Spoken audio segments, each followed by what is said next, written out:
This video is going to be about microphones, specifically microphones used to record videos such as this, as well as podcasts. So selection of microphones for podcasts and vlogs. This is not intended to be a video that is simple to understand or particularly useful in a way that a cookbook would be to, in 5 seconds you have yourself an omelette or something. This is going to be a more technical, in-depth discussion of things like physics, electrical engineering, history, as it relates to microphones. And of course, I will try to make it somewhat useful to those who actually need to make a decision. However, this is not the primary purpose of the video. The purpose of the video primarily is to educate you about the different types of microphones and how each type of microphone has different advantages and disadvantages for various applications. And based on that, hopefully you would be able to continue your research and find the microphone that you need. As you probably realize, there are many different types of microphones, and I'm not talking about different shapes or sizes or colors. I'm talking about genuinely different technologies used to capture sound, but not all of these are very relevant to our subject, which is video logs and podcasts. For example, there is a technology where you can aim a laser at a glass window and capture the reflection, and you can spy on the people in the room from while being somewhere on the street or in a building across the street, which is very interesting but completely useless for a podcast. Also, there is a technology called ribbon microphones, which is something that you might consider, and it is used for things like radio broadcasts, but I'm not going to be discussing this technology because ribbon microphones are very unique, very expensive. They're for people who are using for a very particular kind of sound. They're people who know what the ribbon microphone sounds like and they want the sound and they're willing to pay for it. And it is simply not something we're going to talk about here. You can research this on your own. So that the remaining two types of microphone, which are going to be used by most people who are podcasting or doing video logs, going to be dynamic microphone and condenser microphone. And of course, there are different types of condenser microphones, and I will discuss those different types in detail. But for the most part, you can think of these two as the main technologies: dynamic microphone and condenser microphone. So let's have a brief overview on both how dynamic and condenser microphones operate. Dynamic microphone is the simplest kind of microphone. It's also the cheapest. It is basically just a speaker wired in reverse. It consists of a voice coil, meaning a wire wound in a coil that is connected to a diaphragm that reacts to the sound, and the voice coil is suspended in a magnetic gap. So as the diaphragm is vibrated by the sound, the voice coil moves in the magnetic gap, and the motion generates voltage and current in the voice coil, which is registered as signal. Condenser microphone uses obviously also a membrane that captures the vibration of the sound, but there is no voice coil. Instead, there is a voltage applied to the membrane itself, such that the membrane stores a charge, and the membrane is positioned next to either a single or between dual electrode plates with holes in them so that sound can pass. And as the charged membrane moves, it generates a voltage on the metal electrodes on the electrode plates, and that voltage is read as a signal.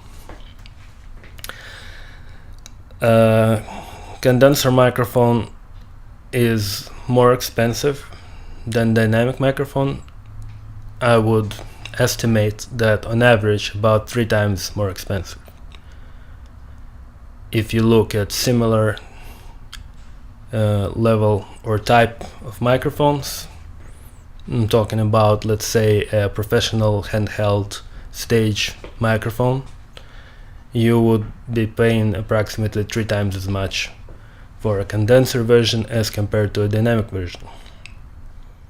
The higher cost of condenser microphones is in part due to perhaps more delicate construction, tighter tolerances, in some cases more complex capsule design, capsule being a combination of metal plates and diaphragm all glued together.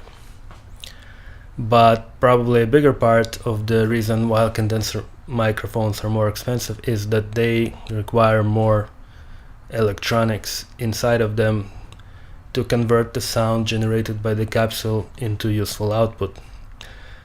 Dynamic microphones, for the most part, could simply be plugged in right into your preamplifier, and no special electronics would be needed. Of course, real world dynamic microphones do have some circuitry inside of them, but it is simpler.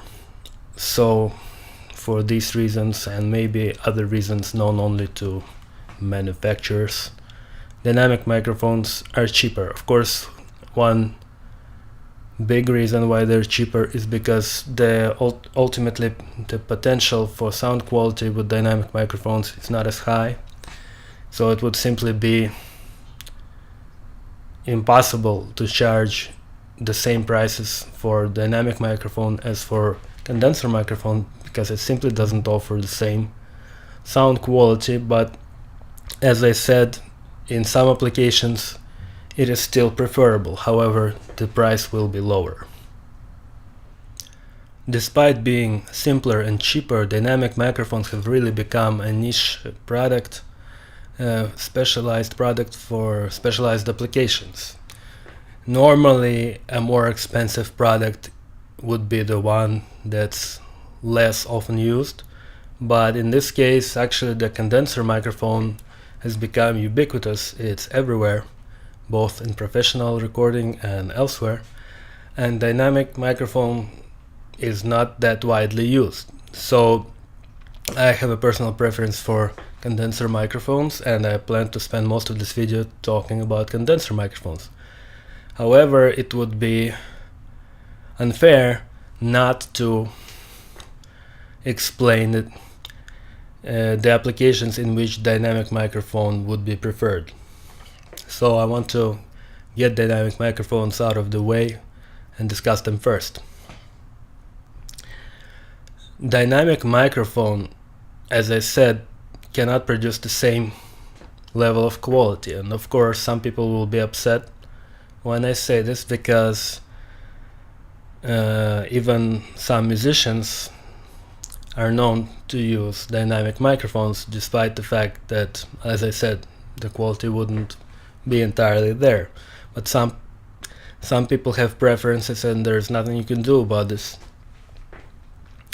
But if you objectively, dynamic microphone cannot compete with a condenser. So why would anybody use it? Especially people who have millions of dollars. Why would they prefer, let's say, a $300 dynamic microphone to a $3,000 condenser? For example, Rush Limbaugh, which is an extremely rich radio announcer, or not announcer, whatever you want to call. I don't listen to him, so I don't even listen to radio. But he uses a dynamic microphone by Electro Voice, model number RE20. Of course, he has a custom one that's gold-plated, but that's really irrelevant. It is a dynamic microphone.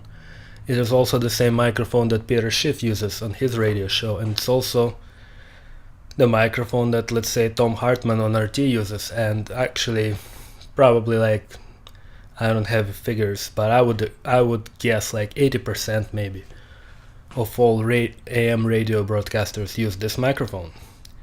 Even though it's a dynamic, it doesn't sound nearly as good as, for example, even the microphone I'm using right now, but it dominates AM radio broadcasting. Why?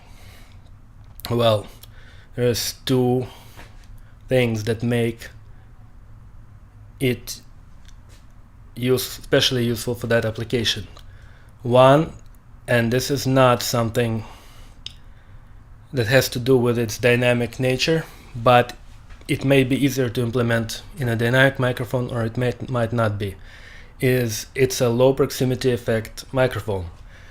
Usually with a microphone that's directional, when you get closer to the microphone you get more bass, when you move further behind you have less bass, and that's called proximity effect. This is obviously undesirable because the sound of your voice just changes randomly as you move around.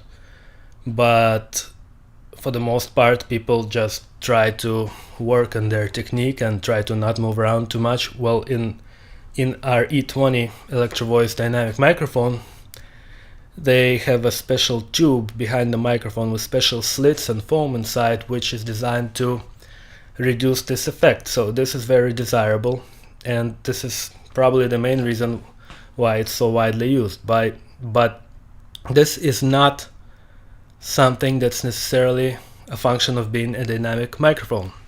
You could conceivably do the same thing with a condenser, although I don't know if it would work as well because the acoustics are different for condenser and dynamic microphone. But as I said, this is not necessarily a function of its dynamic nature. What is a function of the dynamic nature of this microphone is its resistance to pops. And pop is a sound which is not there when you speak, but when the gust of air coming out of your mouth hits the microphone, it creates a pop sound, and it's very annoying and unpleasant and doesn't belong on any professional recording. Dynamic microphones are less sensitive to this due to the fact that their diaphragm is much heavier and thicker than a condenser microphone. Of course, having a thinner, lighter diaphragm is also what gives condenser microphones their higher resolution and their ability to produce greater detail. So you can see now how the same exact thing can be both an advantage and disadvantage. If you're looking for maximum possible resolution and quality, you want thinner diaphragm of a condenser, but if you want greater resistance to pop sounds, you want a dynamic microphone. Well, if you're, let's say, Rush Limbaugh, you're not a musician, you're not singing, and really you're broadcasting over AM radio or HD radio, which sound just as bad. There's no reason even to consider quality, really, because there is no quality on the AM radio. And what you really want is a microphone that just works. It doesn't produce pop sounds for no reason. It doesn't change the sound for no reason when you move around. It just works. You just speak and it just records. It doesn't create any problems for you.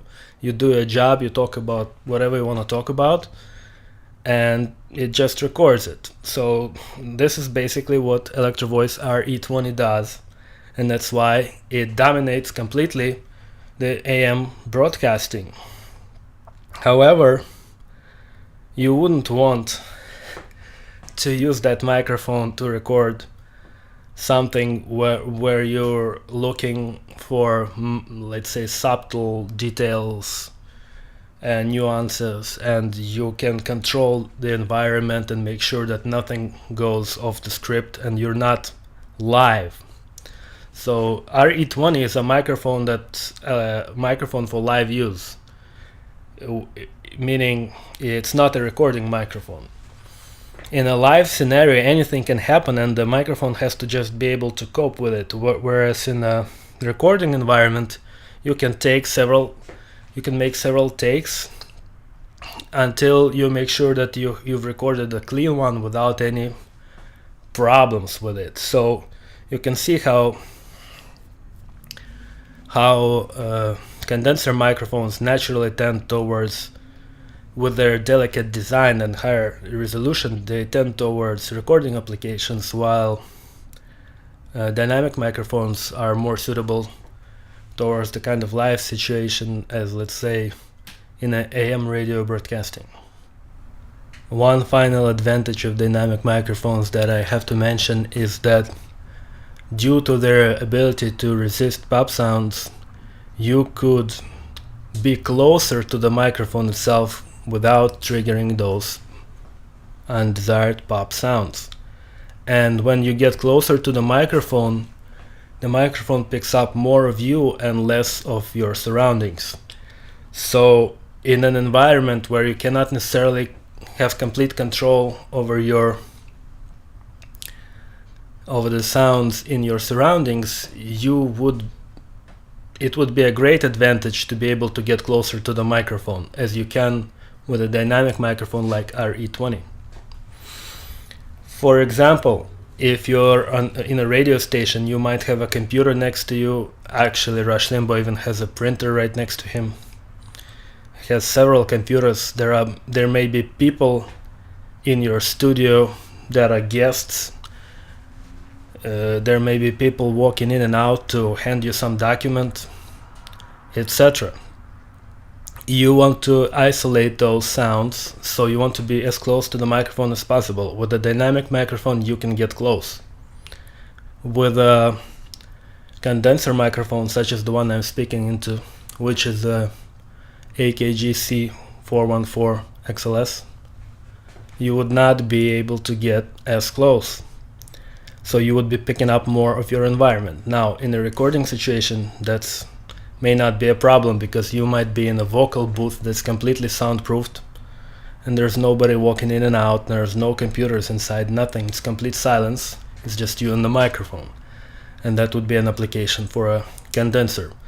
But in a radio station environment, a dynamic microphone might be preferable, and for the most part, radio station announcers use dynamic microphones.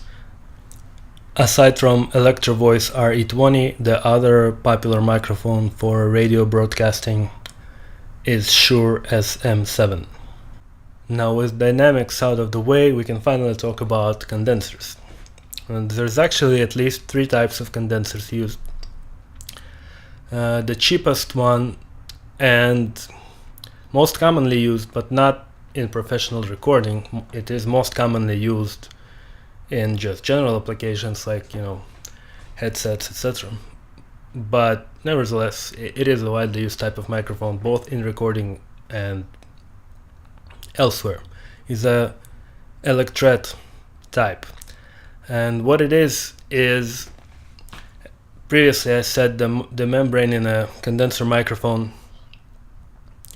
has to be polarized, and in an Electret condenser microphone, the polarization just comes from the material. It's also known as permanently polarized microphone, meaning the material itself is polarized before being installed into the microphone, and the charge on the membrane is just a function of the material itself. It's just permanently charged. Now, the advantage of this is simplicity. There is no special circuit required to keep the charge on the membrane. The disadvantage is that the charge is not as strong, and therefore the sensitivity is not as high. So the Electret condenser microphone is not going to have the same level of sensitivity, as I said, and what this really means is that it's not going to, rather it will be more noisy, because it will need to have its signal amplified more, because it's less sensitive, and therefore there will be more noise in the recording. So this is obviously going to be a solution employed in less expensive microphones or smaller microphones where a special circuit to polarize the diaphragm is simply not possible due to size limitations of the chassis into which the microphone has to be built into. So this is the electret condenser. Then the type of microphone where there is a special circuit that keeps the charge on the membrane is called the true condenser. True as opposed to the electret. So the true condenser means special circuit to keep the charge on the membrane, and electret means permanently polarized. In a true condenser, typically you would have very thin plating of gold on a membrane. Membrane is obviously going to be plastic. There are different types of plastic used and they have different sound. I'm not gonna go into it that deep. But the gold plating is gonna be to transfer the voltage from the electronics to the membrane. And this will be the true condenser. This is probably your best bet, with exceptions, I mean, depending on application, but for the most part, the microphone I'm using right now is a true condenser. And there's also a third technology called RF condenser, or radio frequency condenser. And I'm not entirely sure how it works, but instead of applying a DC constant voltage, they're applying a switching frequency, radio frequency. I'm not even sure whether it's applied to the membrane itself or to the plates, but it's not very widely used. It's primarily used in Sennheiser shotgun microphones and also a certain series of Sennheiser microphones, but it's not really widely used outside of that. This type of circuit is the most expensive. It's more expensive than true condensers, and it's also considered to be the best sounding, and it also has an additional advantage of weather resistance compared to true condenser. However, for the most applications, it's either considered not necessary, or maybe Sennheiser has patents for it. I'm not sure about that. All I know is that it's not common outside of Sennheiser shotgun microphones. So if you see that if you're looking at an RF condenser, it's most likely a good choice. I haven't heard anything bad about RF condensers. If you can get one, great, but you don't need to. On the other hand, electret condensers you might want to avoid, or not so much avoid, as simply if you see that something is an RF condenser, you will have to do some research into how noisy this microphone is, and I wouldn't trust manufacturer claims because they're lying sacks of shit. A cheap microphone might claim the same noise level as an expensive microphone, but the actual real world noise level is going to be higher. So you would want to find out specifically with electret condenser, with permanently polarized condensers, you might want to find out what is the actual noise level and if it's good enough for you. So let's talk about microphone form factors. And in case of microphones, the form factor is not just going to affect the ergonomics or the way you use the microphone, but it's also going to affect the actual performance. So first I will discuss two miniature types of microphones, which I wouldn't really consider for myself, but I have to discuss them. So this would be the head-worn microphone, where you have a headband and a boom next to your jaw, with a small microphone, maybe at most 1/4 of an inch in size, probably much smaller.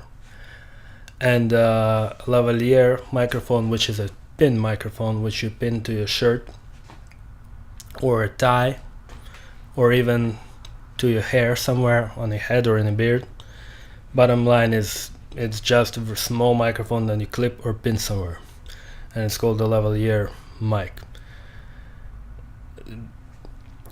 As for both of these, the head-worn and the lavalier mic, the commonality between them is going to be that you will most likely need a wireless transmitter, which is about the size of a pack of cigarettes and clips to the back of your belt. This way, if you try to walk off a set and you forget that you're wearing a microphone, it's not going to be ripped off of you and the microphone is not going to be destroyed, as you would if you simply try to plug in, let's say, your headset into some wall and you forgot about it. And it would just generally be very inconvenient to be physically pinned to some piece of equipment over a wire. So I would say that if you want to use a head-worn microphone or a lavalier pin type microphone, you would probably want to also use a radio frequency transmitter. In fact, most of those microphones are either bundled with such a transmitter or the configuration of the wiring they use is such that without this cigarette pack type transmitter, you would simply have nowhere to plug it in, because the plug would be such that it would only plug in into this wireless type of transmitter. So the downside to this is obviously going to be the extra cost of the transmitter. You're probably not going to be able to find the serious product for the entire system, meaning the microphone, the transmitter, and the receiver, for less than probably like $1,000, maybe a little bit less. So it's gonna have a certain cost to it. And the advantage of something like that would be that it's small and you don't have to worry about keeping it out of your picture frame. Well, actually, the head-worn microphones are typically used only for presentations, so you can just forget about them. If you're making a presentation in a, let's say, in front of a crowd of people and there's a lot of noise around, you wouldn't want to have a microphone that's far away from your mouth, because then it would be picking up a lot of ambient noise if you're in a loud environment. So like all of those TED, technology, entertainment, design presentations, they're usually done with a head-worn mic, because you're speaking to an audience which could potentially get pretty loud, and with a head-worn mic you're able to still get clean sound, clean signal, even though the ambient noise level is high. But the downside to this approach is that because the microphone is so close to your mouth, as your lips move,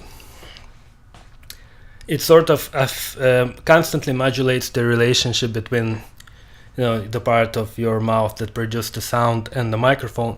So there's a sort of it's almost impossible to hear unless you really listen closely, but you can hear the voice getting modulated and distorted and warbled by the movement of your lips when the microphone is that close to your mouth. So typically you're not gonna get the highest level quality sound if your microphone is that close to your mouth. You would want, for the best possible quality, you would want about a foot between your mouth and the microphone. Of course, it's not always possible, because to be able to be that far away from the mic, you would need pretty well sound isolated environment, very quiet environment. Now the pin microphone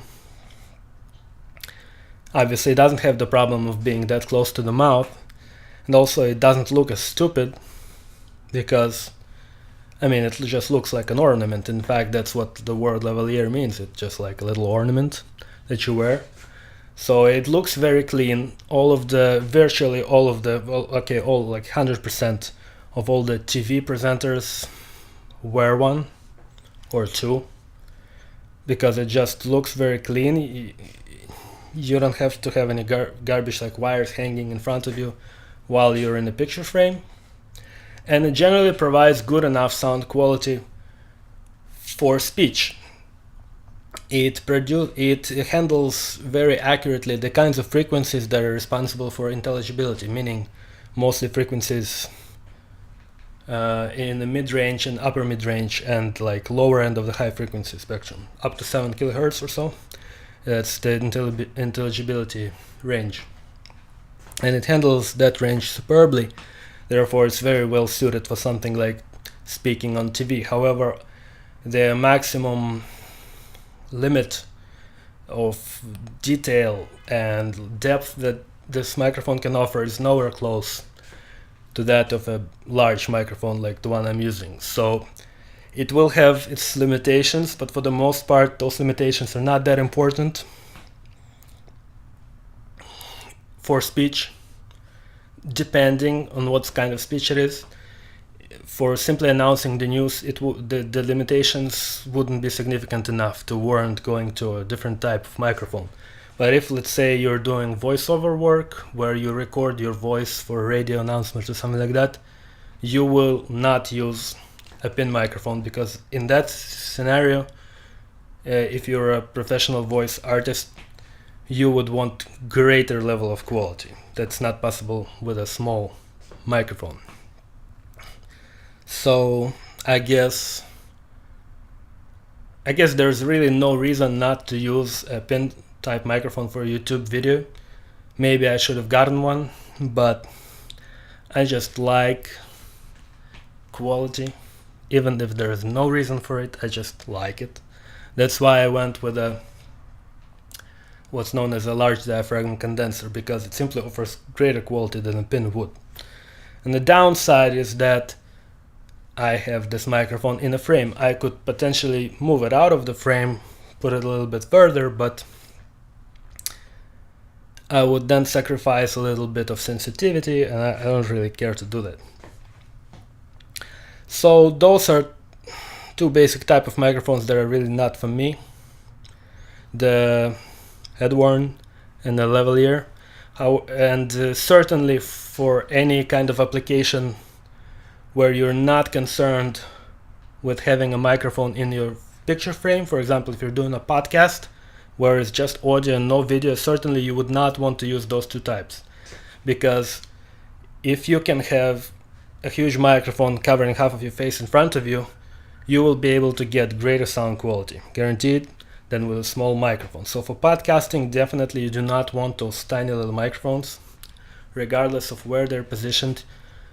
For a podcast, you would want a big microphone, whether dynamic or condenser. It will have to be big, at least 3/4 of an inch diaphragm. For a video, you might consider a pin if you feel you need that style. If you have a problem with having a huge chunk of microphone in front of your face like I have right here, then by all means get a pin. Me, I don't care. I use a big microphone because it offers greater sound quality. Now, with those tiny microphones out of the way, we can talk about serious microphones, the kinds of microphones that could actually be used in a recording studio. You would never find those tiny pin Headworn microphones in the recording studio because they simply can't offer the same sound quality. Actually, that's all the time I have right now, so this is gonna be the end of part 1 of this video. Really, what has been said so far is not nearly the most important part. I still need to talk about the serious microphones, meaning large diaphragm condensers, shotgun microphones, pencil microphones. I need to talk about different pickup patterns: cardioid, hypercardioid, omnidirectional, figure 8. I need to talk about the proximity effect more. I need to talk about various interactions between different patterns and your room acoustics, or different patterns and your proximity effect. And I would also like to mention a few brands and a few models and what I think about them. I would probably need to mention what I think about USB microphones versus phantom powered microphones. Basically, there's still a lot that needs to be covered, so we'll see you in the next part of this video.